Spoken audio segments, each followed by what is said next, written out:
WNBA finals. And so I'll leave it there. I mean, I'm just obviously disheartened. You know, I'm a human too. I have a family.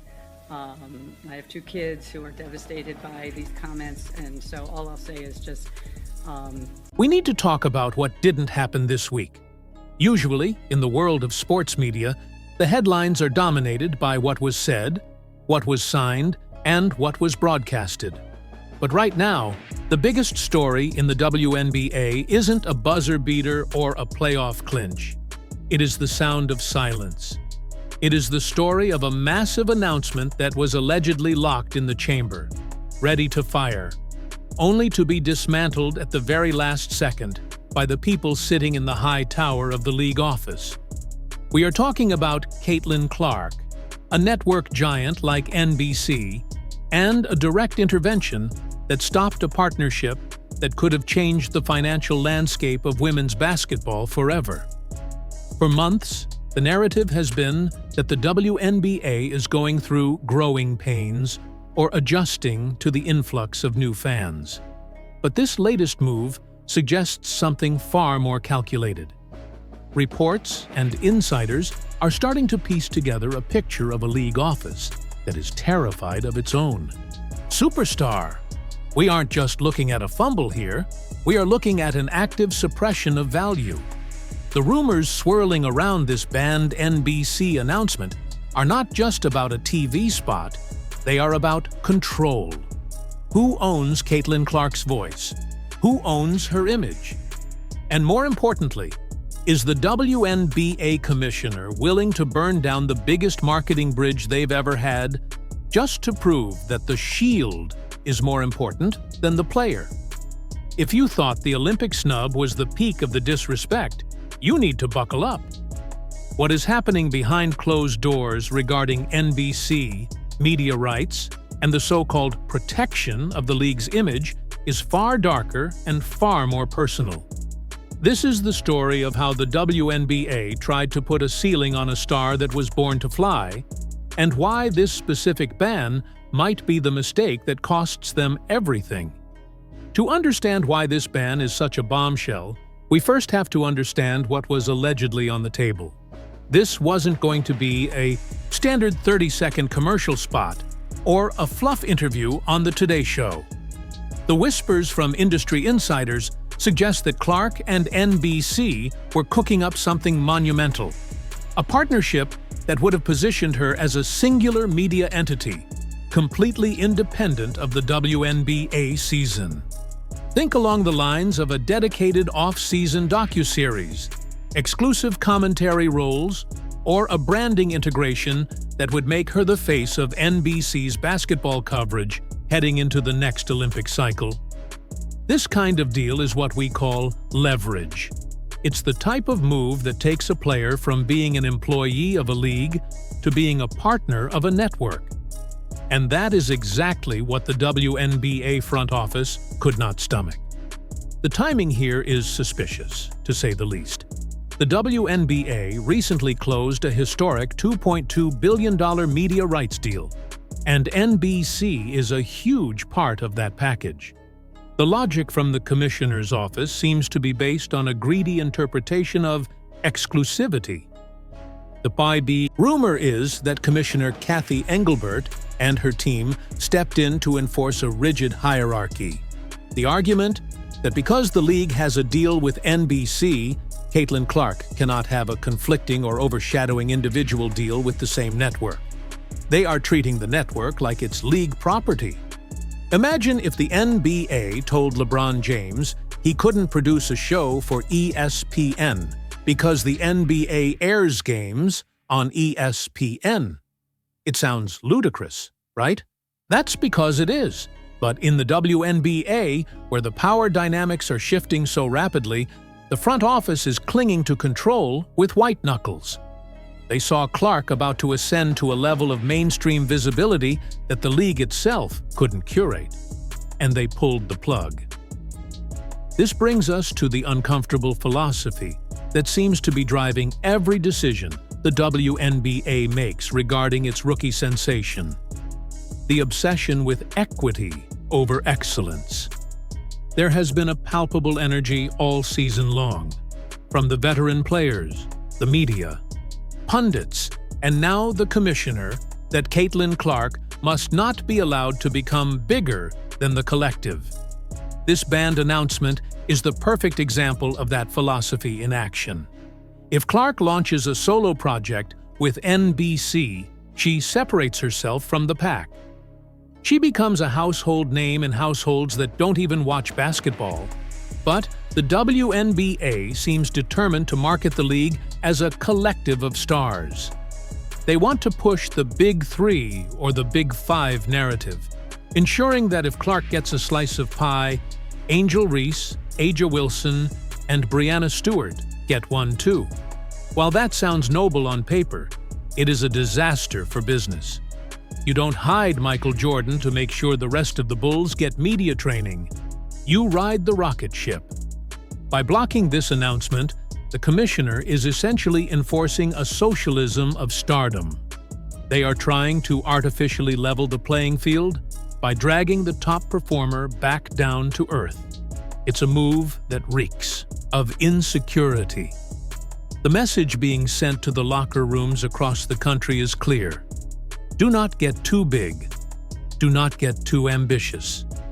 If you try to outgrow the gardener will come along and trim you back. This isn't just frustrating for fans. It creates a toxic environment where success is viewed with suspicion rather than celebration. Let's dig into the money, because there is always a dollar sign attached to the disrespect. The WNBA's new media rights deal is massive, $2.2 billion over 11 years. It's a life-changing amount of money for the league. But who drove that valuation? Who was the catalyst that forced networks to finally open their checkbooks? Everyone knows the answer is Caitlin Clark. The viewership numbers don't lie. When she plays, the cameras are on, and the ads are sold. The irony here is sickening. The league is using the very money and leverage that Clark generated to hire lawyers and executives who then write policies to restrict her. They are using the NBC partnership, which became so valuable largely because of the Caitlin effect, as the weapon to block her from accessing NBC directly. It is a parasitic relationship. The host is feeding off the energy of the organism while simultaneously trying to restrict its movement. Legal analysts speculate that the league is leaning on conflict of interest clauses. They are likely arguing that Clark appearing as an NBC entity might dilute the product of the WNBA games. But that is a legacy mindset.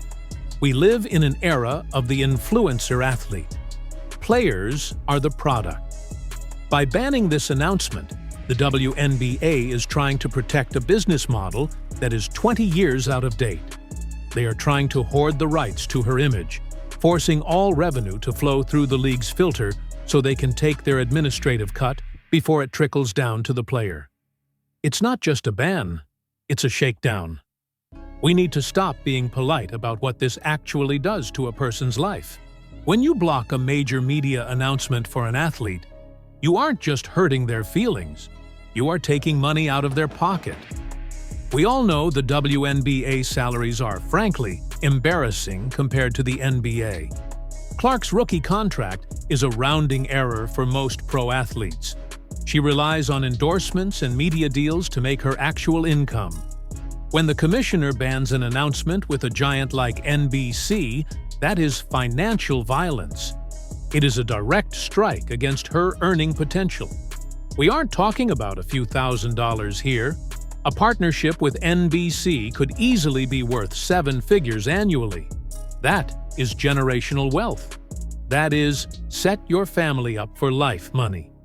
For a league that claims to champion the financial empowerment of women, they seem incredibly comfortable with preventing their most marketable woman from getting paid. This adds a layer of malice to the situation. It feels personal. It feels like a punishment for not falling in line. It raises the question, is the WNBA trying to keep Clark financially dependent on the league? If she makes $20 million a year from NBC, She doesn't need to play WNBA basketball. She doesn't need to tolerate the hard fouls, the bad officiating, or the hostile media questions. She becomes untouchable. And perhaps that is what the commissioner fears most: an employee who is too rich to be bossed around. This administrative hostility doesn't exist in a vacuum. It spills over onto the court. We have seen the hard fouls all season. We have seen the Kennedy Carter hip check, the Reese stare-downs, the aggressive defense that crosses the line into assault.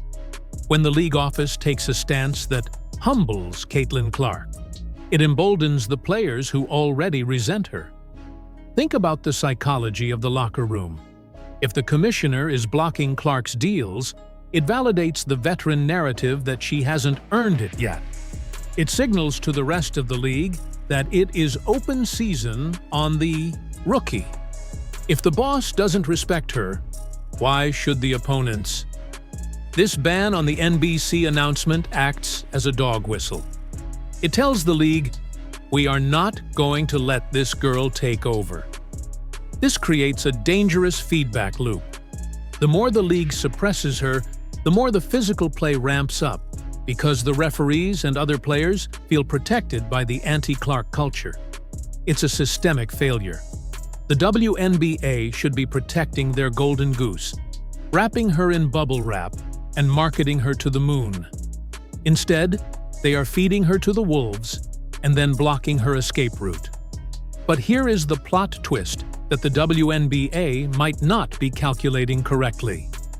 Caitlin Clark has an escape hatch. It's called Unrivaled. The new 3-on-3 league founded by Brianna Stewart and Nafisa Collier is offering massive salaries and equity stakes. And guess what? They are desperate for star power. If the WNBA continues to play these games, banning announcements, restricting media access, allowing physical mistreatment, Clark has leverage. She doesn't have to go to Russia or Turkey to make money in the off-season anymore. She can stay in Miami, play for Unrivaled, and likely make more money in a few weeks than she does in the entire WNBA season. The NBC ban might be the catalyst that pushes her closer to that exit door. If NBC can't work with her through the WNBA, maybe they work with her through Unrivaled. Maybe they work with her directly. The landscape of sports is fracturing.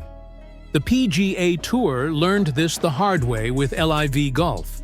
You cannot treat your stars like serfs, or they will find a new kingdom. The WNBA is acting like a monopoly in a world where monopolies are dying. If Clark decides to prioritize a league that actually lets her do business, the WNBA loses its biggest draw. We also have to look at the optics. The WNBA has spent decades begging for viewers. They have begged for coverage. They have complained about the lack of media investment. Now, they have a player who brings the viewers, brings the coverage, and brings the investment. And they are telling her, no. The fan base sees right through this. You can check the comments on any WNBA post right now. It is a war zone.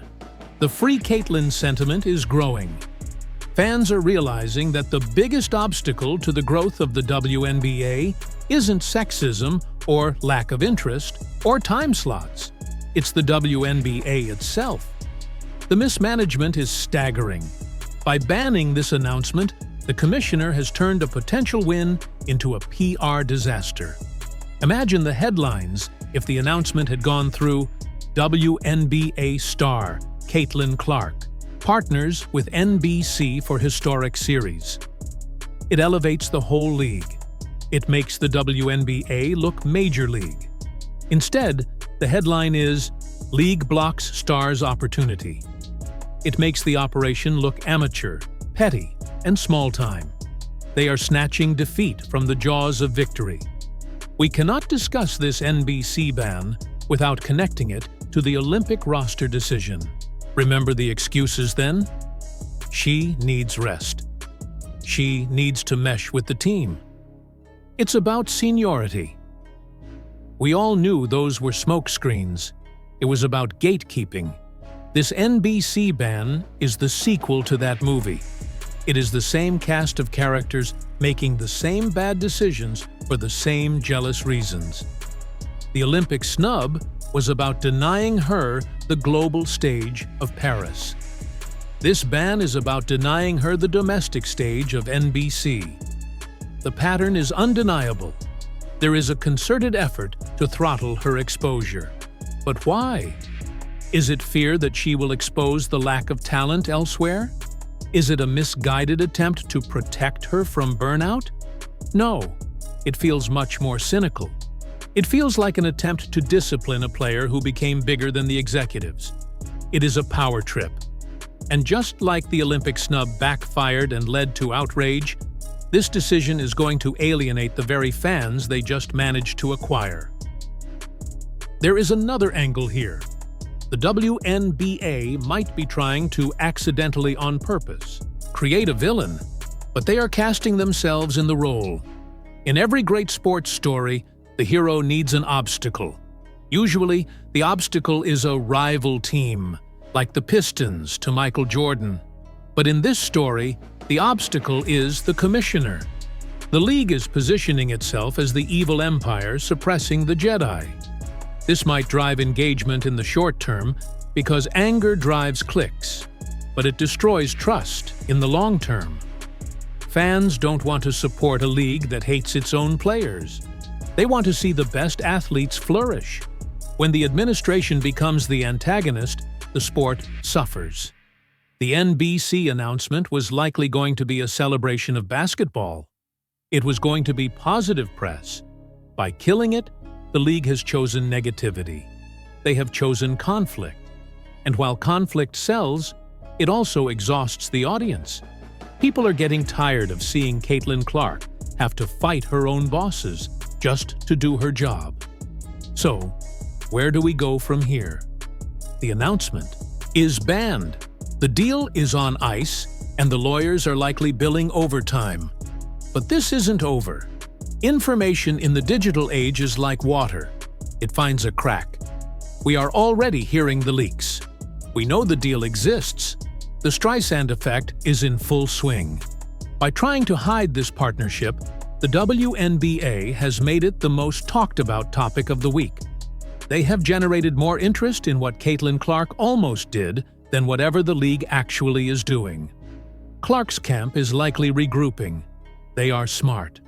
They know that public pressure is their best weapon. Expect more leaks.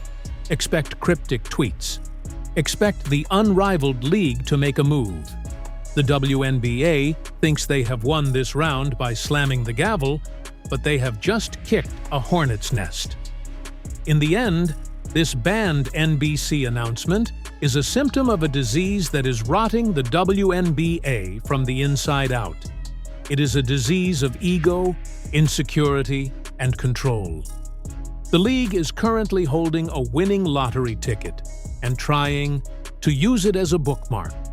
Caitlin Clark has brought light, money, and relevance to a league that was starving for all three. In return, she has been met with hard fouls, media snubs, and now administrative bans on her business dealings. The WNBA needs to make a choice, and they need to make it fast. They can either ride the wave, let their superstar shine, and share in the unprecedented success, or they can continue to build dams to stop the water. But here is the thing about water. If you block it long enough, it doesn't just stop. It builds pressure, and eventually, the dam breaks. If the commissioner keeps banning announcements and blocking bags, they aren't going to humble Caitlin Clark. They are going to lose her. And when the face of the league walks away to build her own empire, the WNBA will be left with nothing but their equity, their exclusivity clauses, and a whole lot of empty seats. The clock is ticking, Commissioner. Let them play. Let them earn. Or watch them leave.